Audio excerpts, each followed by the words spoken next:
Ce matin, la dernière pièce de la réserve quitte ce hangar, désormais bien vide. Ici, il y avait la bibliothèque. Ensuite, nous avions notre salle de réunion.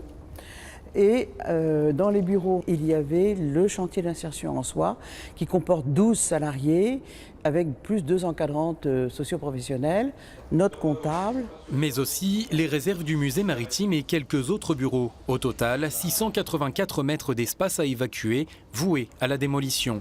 En lieu et place de ce hangar, un grand manège devrait être installé pour la foire Saint-Romain dès le mois d'octobre.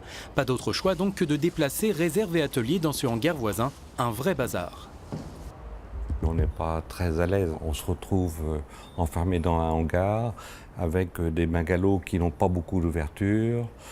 Donc pour avoir un peu plus d'éclairage, on ouvre les grandes portes, mais ça ne sera pas possible en hiver, là où les jours sont les plus courts et les plus sombres.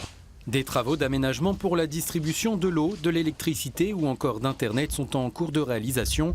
Restera à régler le problème de l'accessibilité des visiteurs vers le musée en temps de foire, une fois entourés par attractions et forains.